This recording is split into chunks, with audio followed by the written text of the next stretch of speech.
Hi, and welcome to Effective's Top 10 Tips podcast. Each episode is a quick roundup of practical, easy to implement tips on a wide range of management and personal development themes. As always, full show notes for this episode, including a handy summary of each tip, are available on our website. Just see the episode notes for this and many other useful links. We also offer workshops and coaching on all topics covered in this podcast series.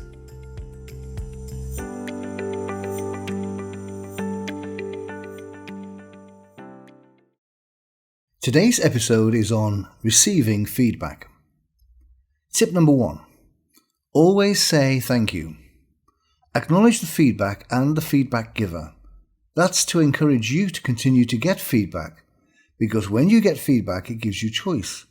You get some additional information about you, your performance, the way you are presenting yourself, and you can then decide what to do about it.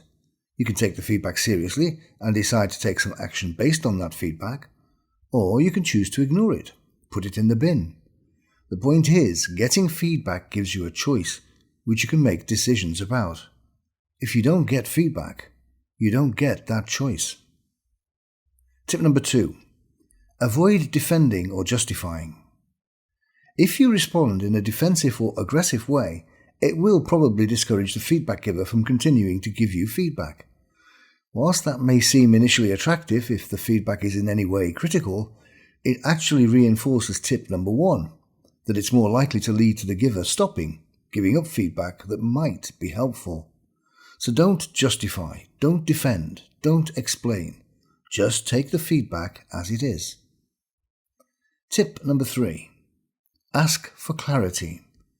It's okay to ask for an example, to give more substance or body to the feedback. This is not challenging the feedback, it's just being clear, getting more specific information to help you understand better.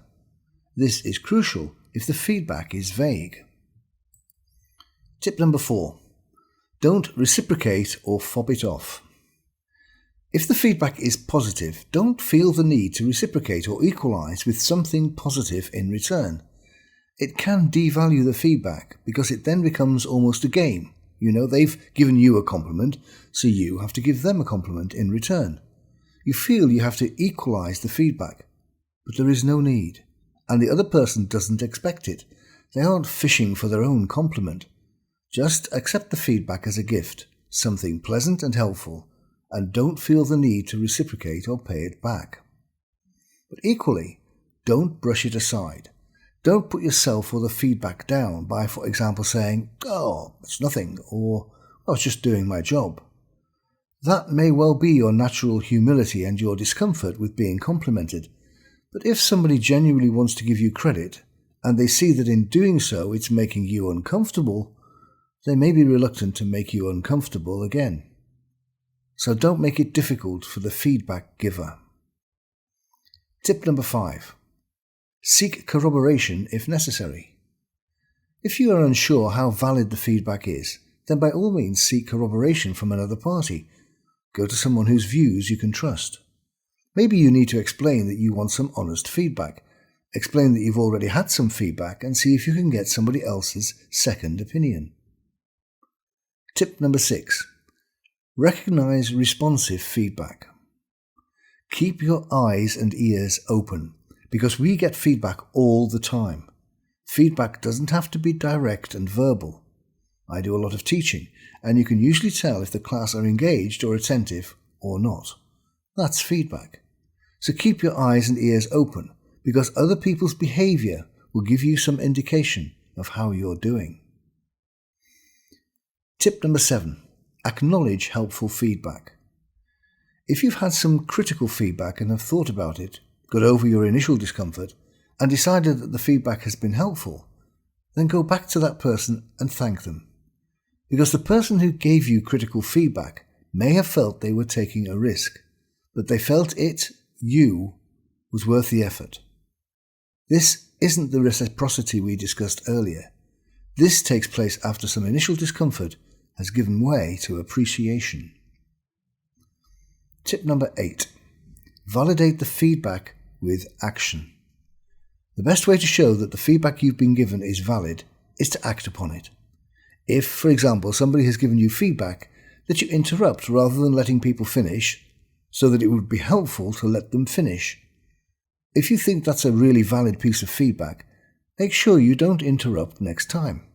They'll notice it, and you'll notice that you were doing it. Both of you should feel good from that point of view. So put the feedback into action as the best way of showing that you valued the feedback. Tip number 9. Habits will be difficult to change. If the feedback you've been given requires you to change your habit, then accept that this may just take time. Find a way of replacing an unhelpful habit with one that's more positive and helpful, but be aware that if the feedback has been about a routine or a practice that you've been doing for some time, then that's pretty embedded.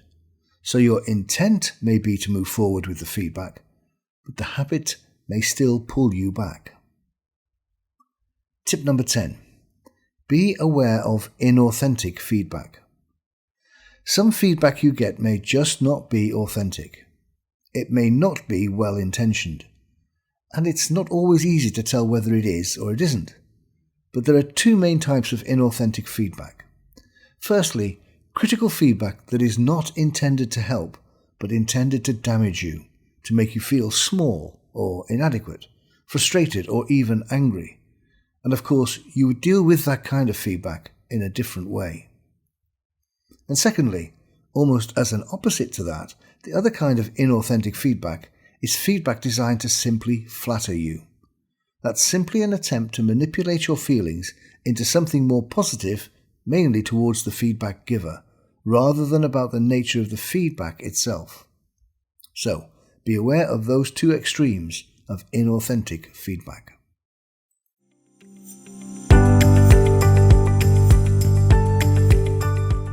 So, that's it for this episode. Thank you for listening. If you enjoyed the podcast, please share it or leave us a review. Remember, you can find full show notes on our website, plus a growing library of free resources which you can easily search by theme to find content that's relevant for you. We also offer workshops and coaching on a wide range of topics. Links to all of these resources are in the episode notes. Thank you.